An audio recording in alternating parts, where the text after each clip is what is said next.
आज मैं chapter exponent and powers के बारे में बता रहा हूँ। ये चैप्टर भी क्लास 8 से रिलेटेड है।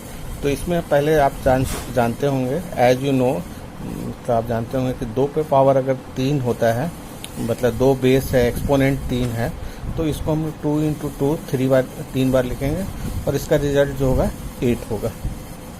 ओके। इसी तरह से एक 2 का पावर जब 0 होता है तो उसका रिजल्ट 1 आएगा। 2 का पावर जब -1 होगा तो हम लोग उसको इस तरह से लिखते हैं, ये इसको जो है 1/2 कर देते हैं, -1 है यहाँ पर। सिमिलरली अगर किसी भी का बेस अगर a है और उसका एक्सपोनेंट -m है तो हम लोग उसको 1/ पावर जो है इसका पॉजिटिव यहाँ पर हो जाएगा और इसका इन्वर्स हो जाएगा। तो इस तरह से ये एक रूल हो गया। और लॉ ऑफ एक्सपोनेंट यहाँ पर है कुछ। लॉ ऑफ एक्सपोनेंट में a का पावर m गुना m, तो ये दोनों पावर को हम लोग ऐड कर लेते हैं यहाँ पर, तो ये उसके ऊपर m+n लिख देंगे। जब ये डिवाइड में होता है तो ये माइनस में हो जाता है यहाँ पर। इसी तरह से अगर आप देखेंगे, इसी को फर्दर अगर एक्सप्लेन करेंगे, a का पावर अगर दोनों बेस सेम है और पावर भी सेम है तो इसमें ऐसे होगा। तो a का पावर m माइनस होगा तो आपका 0 आ जाएगा यहाँ पर। तो 0 आ गया तो हम लोग देखते हैं कि इसका 0 आ जाता है। और जब इसको सिंपल हम by method of simple division तो ये 1 होता है। इसका मतलब क्या है, ये 1 ऑलरेडी था, तो इसका मतलब 1 का पावर 0 1।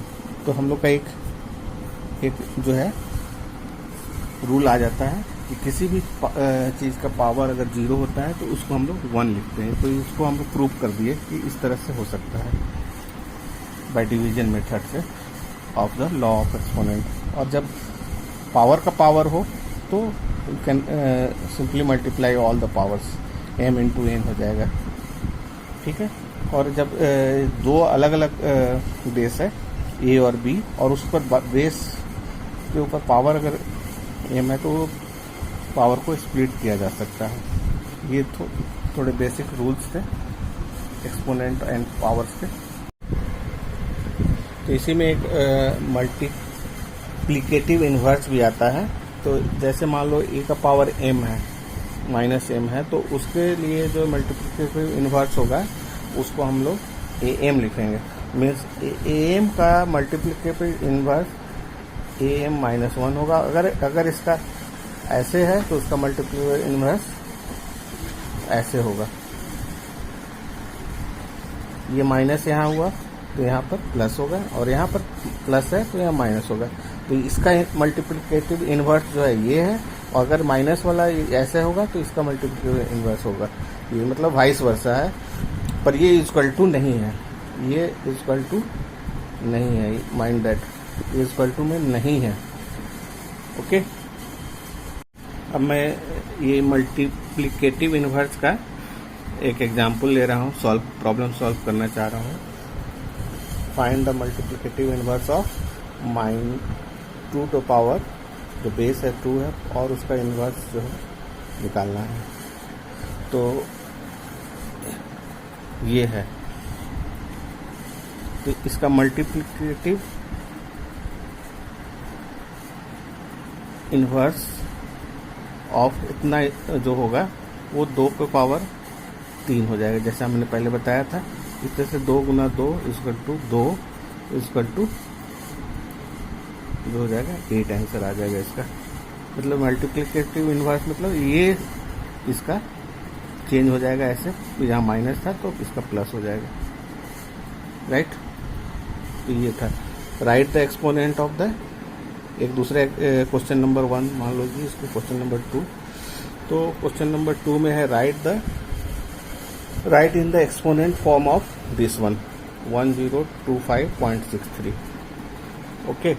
तो हम लोग ऐसे लिख सकते हैं 1025.63। तो ये 1 जो है आपका किस प्लेस पे है, 1000 प्लेस पे है। सो दैट आपको 10 के बेस पे अगर आप लिखते हैं तो 10 टू पावर 3 लिखेंगे। प्लस कर देंगे 0 इंटू 10 टू पावर, ये 100 प्लेस पे है इसलिए 2 लिख देंगे। यू नो दैट 1000 इधर से अगर काउंट करेंगे unit place, 10th place, 1000 place, 100 place, sorry 1000 place. तो अब 2 जो है आपका 10th प्लेस पे है, 5 इंटू 10 पर पावर 0 हो जाएगा। और ये पॉइंट के बाद ये चीज़ ऐड है, सो दैट हम प्लस में लिखेंगे 6 इंटू 10 टू पावर -1 और प्लस लिखेंगे 3 इंटू 10 टू पावर -2। इस तरह से ये एक्सपोनेंट फॉर्म में हमने लिख दिया, क्योंकि आप जानते ही हैं कि एक्सपोनेंट फॉर्म में लिख दिए। एक और प्रॉब्लम अगर आप लेते हैं क्वेश्चन नंबर 3 के अंतर्गत -2 और उसके पावर -3 है और गुना -4 है। तो इसका देखेंगे आप, इसको सॉल्व करने के लिए बोला जाएगा simplify and right in an exponent form में। ऐसे अगर आपको लिखा हुआ है तो देखो दोनों का बेस सेम है, तो हमें जो अपना लॉ था एक्सपोनेंट का, जब बेस सेम होता है तो आप इसको -2 का पावर ऐड कर देंगे, -3 जोड़ -4, इसको ब्रैकेट में लिख दीजिए तो सो दैट आपका इजी आएगा। -2 और ये आप ऐड करेंगे तो ऐसे हो जाएगा। तो ये देखिए आपका, आप इन्वर्स वाला जो लॉ था उसको आप यूज कर सकते हैं मल्टीप्लिकेटिव इन्वर्स के अनुसार। इसको ये ऐसे कर लीजिए, -2 आपका पूरा ये है और यहाँ पर 7 लिखेंगे। ये -7 था तो ये 7 हो गया डिवाइड में, ये आपका आंसर हो गया, राइट। अब मैं क्वेश्चन नंबर 4 एक रखा हूँ। 4 जो है उसमें क्या है कि एक्सप्रेस करना है 9 का पावर -3 है as a power with base 3। उसका बेस होना चाहिए 3। अभी जैसा आप देख रहे हैं कि अभी जो इसका जो बेस है 9 है, उसको आप बेस जो है 3 कर देना है। तो 9 का पावर -3 को हम लोग लिख सकते हैं, आप जानते हैं कि 9 को आप 3 इंटू 3 लिख सकते हैं और उसका बेस -3 आप you can write like that, okay. तो ये 3 -3 इंटू स्प्लिट कर दीजिए by the law of the exponent, ये ऐसे हो जाएगा। तो 3 का पावर जब देखेंगे तो दोनों को जोड़ सकते हैं आप, दोनों का पावर जुड़ जाएगा। तो आपको फर्दर आप जो है ये 3 और पावर जुटेगा 3 -3 तो आपका 6 हो जाएगा। तो इस तरह से ये हो गया। अब आपको 1/3 और 6 ऐसे भी लिख सकते हैं। ये आपका आंसर हो गया, ये भी आंसर है, ओके। तो अब देखिए आपका यहाँ पर बेस जो है 3 हो गया। ये आंसर आप एज्यूम नहीं करिए, अभी फिलहाल ये आंसर ही होगा, क्योंकि बेस आपको इस आंसर के अनुसार ये बेस जो है 3 हो गया। तो ये सॉल्व हो गया। अब आपका नेक्स्ट क्वेश्चन है फाइंड m का वैल्यू। आपको इसमें इस इक्वेशन में देखेंगे कि आपका इक्वेशन दिया हुआ है, इसमें m का वैल्यू निकालना है।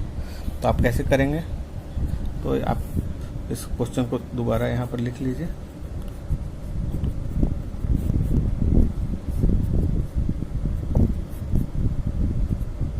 ठीक है, लिख दिया।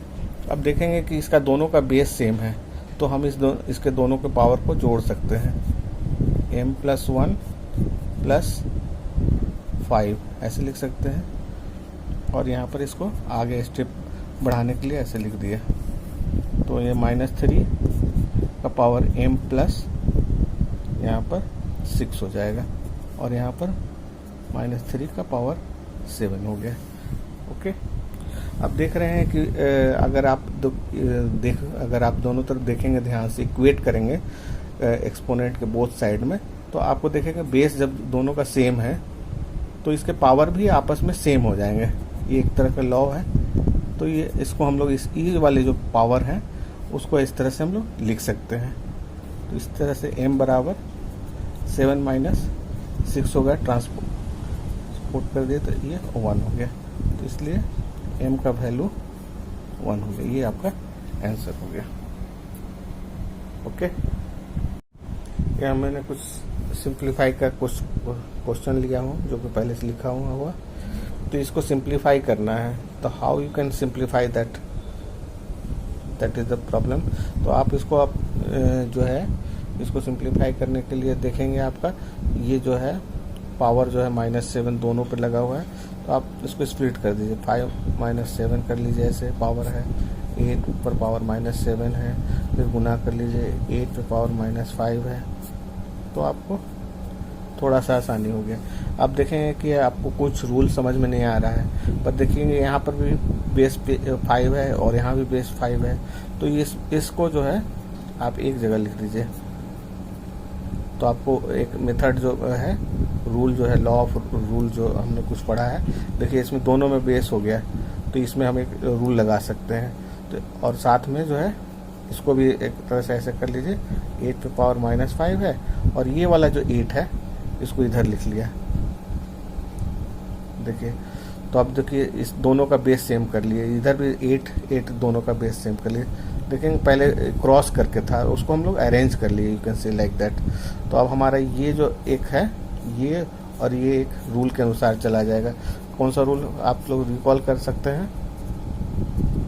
ये एक जो हमारा लॉ था, उस लॉ के अनुसार, ये वाले लॉ के अनुसार हम इसको सॉल्व कर लेंगे। तो ये हमने रूल लिख दिया है, आप साइड में इसको लिख के बता सकते हैं। तो इस तरह से हम लोग का बेस 5 है, उसमें 7 और -5 ऐसे कर सकते हैं आप, ठीक है।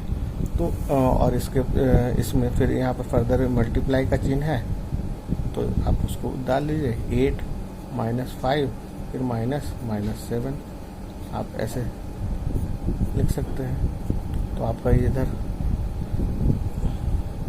ये माइनस प्लस हो जाएगा, तो ये -7 + 5 हो जाएगा, और यहाँ पर 8 - 5 + 7 हो जाएगा। तो यहाँ पर 5 पे पावर -2 हो जाएगा, और यहाँ पर 8 पे पावर 2 हो जाएगा।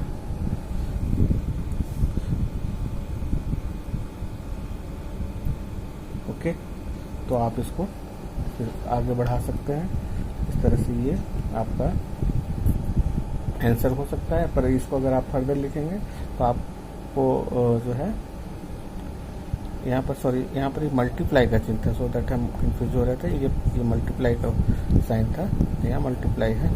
तो आप इसको 8 का पावर 2 ऊपर में लिख दीजिए, ये वाला जो है 5 पे पावर 2 हो जाएगा। जैसा कि आप जानते हैं कि किसी भी चीज़ को ऐसे लिख सकते हैं। यहाँ पर ये इस रूल के अनुसार हमने ये लिख दिया, इस रूल के अनुसार ये 5 को नीचे लिख लिया, ये एज इट इज ऊपर में रखा, तो इसका 64 हो गया ऊपर में, और इसका 25, और ये फाइनल आंसर हो गया आपका।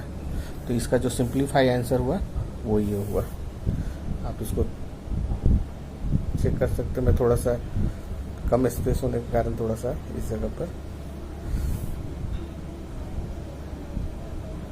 अब सेकेंड क्वेश्चन नंबर 7 जो है, इसमें हमको यू कैन से दैट कि सिंप्लीफाई या फाइंड करना है।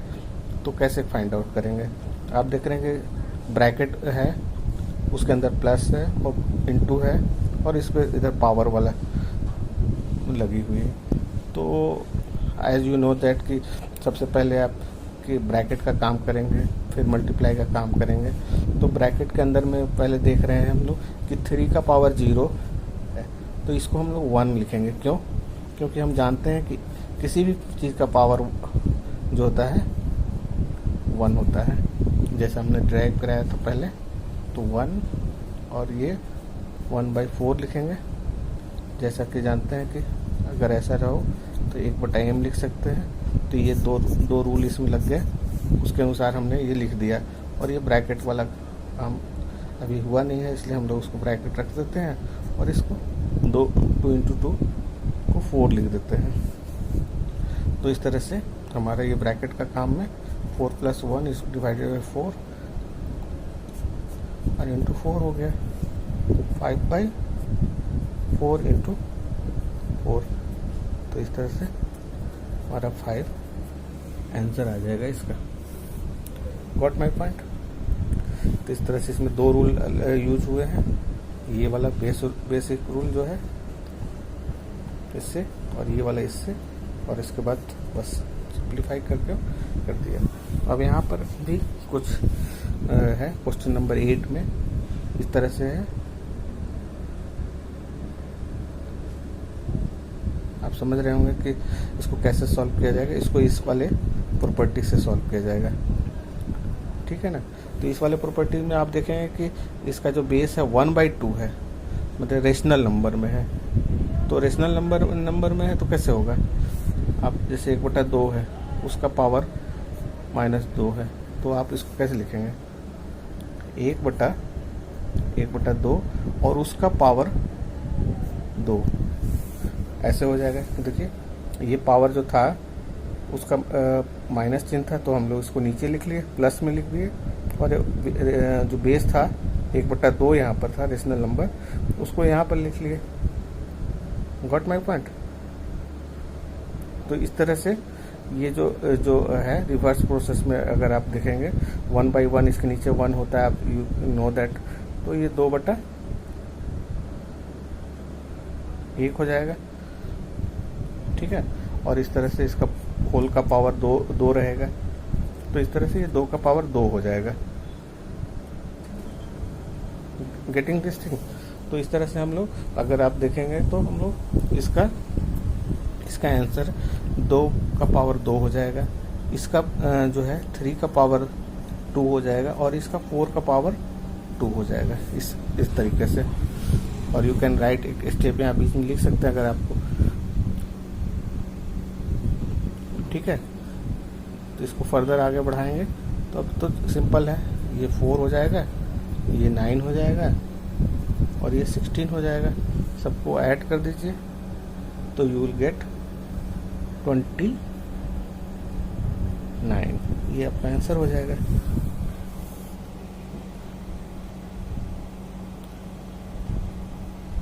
ठीक है बच्चों, थैंक यू। क्वेश्चन नंबर 9 के अंतर्गत मुझे कुछ फाइंड करना है इस इक्वेशन में। इन दिस इक्वेशन में x का वैल्यू को फाइंड करना है। देखिए ये इक्वेशन है, ओके, और ये 2x प्लस, तो यहाँ पर x है, बाकी जगह सब नंबर्स हैं बाकी, तो how you can go with that. तो बच्चों इसको सॉल्व करने से पहले ध्यान देना चाहिए कि बेस आपका कैसा है। सारे बेस आपके एक जैसे दिख रहे हैं या इन्वर्स है या कुछ है, तो उसको सिमिलरिटी में लाना है।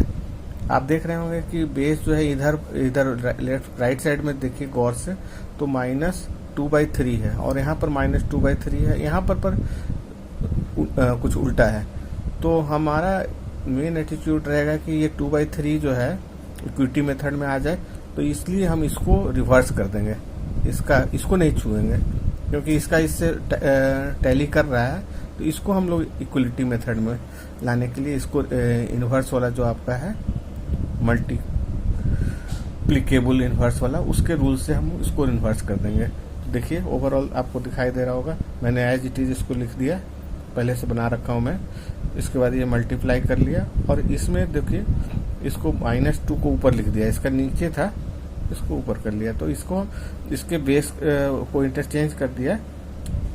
तो यहाँ पर अब 8 नहीं रह के -8 हो गया, पहले 8 था इसमें, तो साइन चेंज हो गया क्योंकि ये लॉ के अनुसार हो गया, और इसको एज इट इज लिख दिया, you can see that, okay. After that आपका जो आप देख रहे होंगे कि ये और ये बेस सेम है, तो इसको ऐड कर देंगे m+n वाला जो आपको याद होगा। तो उसके अंतर्गत हमने ये बेस दोनों का सेम था 2/3, ये देखिए दोनों का बेस अब सेम हो गया, पहले अलग अलग था, अब ये दोनों का बेस सेम हो गया। तो इसको हम लोग -13 प्लस -8 यहाँ पर थोड़ा मिस्टेक हो गया था, तो हमने बाद में माइनस लगा दिया, तो ये 8 हो गया और यहाँ एज इट इज इसको लिख दिया। तो जस्ट यू कैन से कि नीचे ओके। अब फिर देखेंगे आप देख रहे हैं कि दोनों साइड में बेस, यही हमारा ट्रिक था जो इसको हमने चेंज किया था। उसका मेन मकसद था कि दोनों तरफ सेम आ जाए। अब देखो दो बाई बेस जो है -2/3 और -2/3 दोनों साइड में आ गया। बस हमारा मकसद कम हो गया। तो equating the both side of exponents, तो हमारा जो यहाँ पर था -13 यहाँ पर था, ये प्लस और माइनस ये है तो ये -8 लिख देंगे ओके। और ये एज इट इज 2x + 1 हो गया, ठीक है। और ये अब ओमिट हो गया, केवल ये और ये आ गया हमारा। अब जो है बस इक्वेशन सॉल्व कर दीजिए, जो कि आप शायद जानते ही होंगे, ट्रांसपोजिशन मेथड। इसमें -2x को इधर ले आएगा तो इसका साइन माइनस था और +2x हो गया, और बाकी सब इधर इसको राइट साइड में ले लिया हमने। राइट साइड में लेने से क्या हो गया आपका, ये पर सॉरी यहाँ पर जो है देख रहे होंगे 1 + 13 सॉरी डायरेक्शन चेंज कर लेते हैं।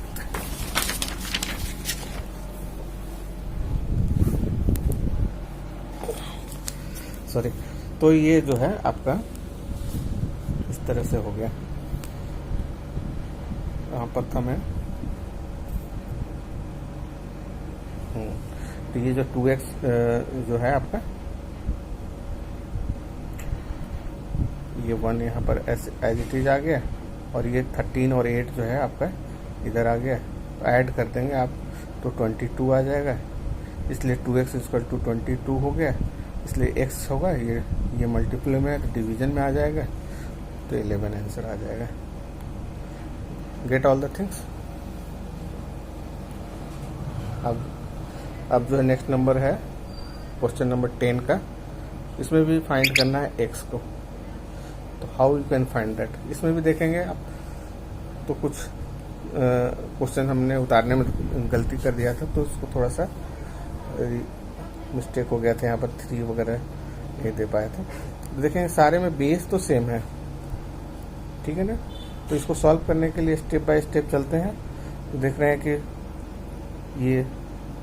ये वाला और ये वाला जो है बेस सेम है, तो इसको ऐड कर देंगे। -4 प्लस और इसका ये -4 और ये 12 ऐड हो गया, यहाँ पर ऐड कर लिए ओके। और यहाँ पर देख रहे होंगे, यहाँ पर 3 इसके पावर पे 2 बार है, एक तो 3 है उसके ऊपर x है। व्हाट माय पॉइंट, तो ये भी एक लॉ है, उसके अंतर्गत ये दोनों जो 3 और x है उसको मल्टीप्लाई करेंगे, तो सो दैट ये 3x हो जाएगा। So that I have written here 3x -5 / 7 के ऊपर 3x लिख दिया।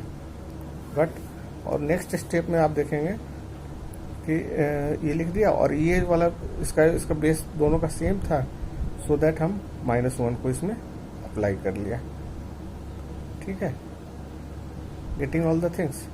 ये बेस -5/7 -5/7 दोनों का सेम था ओके। अब जो है देख रहे हैं कि इसको थोड़ा सा सॉल्व कर लिया हमने। -5/7 को यहाँ पर ये -4 और 12 था, तो 8 हो जाएगा, और उसका साइन हो जाएगा प्लस, और यहाँ पर एज इट इज लिखा हुआ है, केवल हमने ब्रैकेट हटा लिया तो -1 आ गया, 3x - 1 आ गया। अब equating on the both side, तो 8 = 3x - 1 हो जाएगा। देखो ये 3x इधर इसका बेस 5/7 है, माइनस में इधर भी वही चीज़ है, तो इस तरह से हमारा ये आ गया। अब इसको सॉल्व कर लीजिए। 8 इसको 1 को इधर ले आए, 3x, और इस तरह से x बराबर जो होगा 9/3 हो जाएगा।